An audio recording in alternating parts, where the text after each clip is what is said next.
அனைவருக்கும் வணக்கம். மூலையில் எல்லா ஜீவராசிகளும் எல்லா மக்களும் எல்லா நலமும் வளமும் பெற்று வாழ மனதார கடவுளை வேண்டிக் கொள்கிறேன். என்னடா இது லட்டு இருக்குன்னு பார்க்காதீங்க. லட்டுனாலே நம்மளுக்கு யார் ஞாபகம் வருவா? திருப்பதி தான். திருப்பதினாலே லட்டு, லட்டுனாலே திருப்பதி தான் நம்மளுக்கு ஞாபகம் வருவாங்க. அதிலேருந்து ஒரு சில தகவல்களை நம்ம பார்க்கலாம். லட்டை பற்றின எனக்கு தெரிஞ்சதை நான் கேள்விப்பட்டதை உங்கள் கூட பகிர்ந்துக்கிறேன். மறக்காமல் என்னோடய சேனலை சப்ஸ்கிரைப் பண்ணிக்கோங்க. அந்த காலத்தில் திருப்பதி மலையில் திருமலையான் மலையில் அவ்வளோவா உணவு விடுதி கிடையாது. அதனால் என்ன பண்ணாங்க, பக்தர்கள் அங்கே வர பக்தர்களுக்கு பசியை போக்குறதுக்கு பிரசாதம் தான் கொடுத்தாங்க. அதுவே அவங்களுக்கு அதுவே மருந்தாக உணவும் சாப்பாடும் எல்லாமே அதுதான் அங்கே இருந்துச்சு அவங்களுக்கு.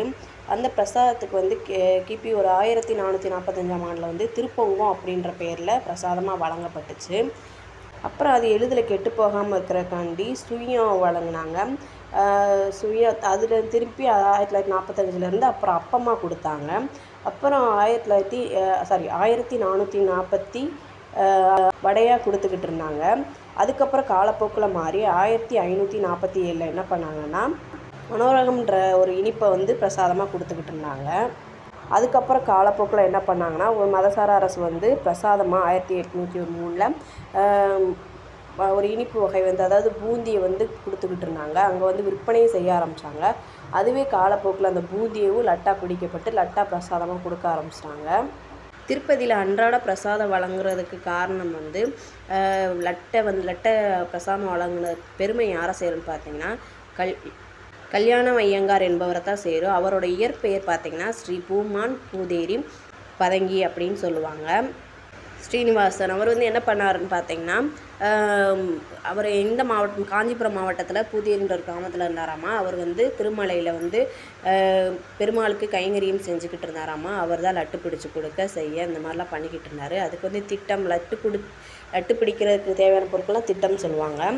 அப்படி பிடிச்சி கொடுத்துக்கிட்டு இருப்ப ஒரு நாள் என்ன பண்ணாராமா, ஒரு பெரிய மனுஷர் அதாவது பணக்கார ஒருத்தர் என்னோட இதர ஆசைகளை நிறைவேற்றி கொடுத்தார். இந்த மலையளவு லட்டு செஞ்சு பெருமாள் திருக்கல்யாணத்தன்னைக்கு நான் கொடுக்குறேன், மக்களுக்கு எல்லாத்துக்கும் கொடுக்குறேன் அப்படின்னு சொல்லி வேண்டிக்கிட்டு இருந்தாராமா. அதே மாதிரி அவரோட எண்ணங்கள் எல்லாமே நிறைவேறிடுச்சாமா. அப்போ கல்யாணம் ஐயங்கார் என்ன பண்ணுறாருன்னு பார்த்தீங்கன்னா அவர் சொன்ன மாதிரியேவும் அந்த பணக்காரர் சொன்ன மாதிரியேவும் பெரிய லட்டை எடுத்து நம்ம எல்லாருக்கும் உடச்சி கொடுக்குறதுக்கு பதிலாக கல்யாண உற்சவத்தன்னைக்கு வரவங்க எல்லாத்துக்குமேவும் அந்த லட்டை பிடிச்சி கொடுத்துடலாம் அப்படின்னு சொல்கிறாரு. அதே மாதிரியேவோ அன்னன்னைக்கு வர்ற எல்லாத்துக்குமேவும் அந்த லட்டு பிடிச்சி கையில் கொடுக்குறாங்க. இப்போ வரைக்கும் அது நடந்துக்கிட்டு தான் இருக்குது. லட்டு ஆலயத்தோட உட்புறத்தில் வகுலாதேவியின் முன்னாடி தான் லட்டு தயாரிப்பாங்க. அவங்களுக்கு அவங்க மகனோட மேற்பார்வையில் அவங்க அம்மாவோட மேற்பார்வையில் மகனுக்கு லட்டு தயாரிக்கிறதா ஒரு ஐதீகமாக இருக்குது. லட்டு தயாரிக்கிறதுக்கு மட்டும் 51 பொருள் பயன்படுத்துகிறாங்களாமா. இந்த லட்டு பார்த்தீங்கன்னா திருமலையில் மடைப்பள்ளியில் மட்டும்தான் 307 ஆண்டுகளாக தயாரிச்சுக்கிட்டு இருக்காங்க. 5100 லட்டு தயாரிப்பாங்களாமா. மேற்கொண்டு இந்த லட்டு தயாரிக்கிறப்ப கிலோ கணக்கில் எல்லாத்தையுமே அளவுக்கு அதிகமாக போட்டு செய்வாங்க. இந்த லட்டுலேயே 3 வகை இருக்குதுன்னு சொல்கிறாங்க.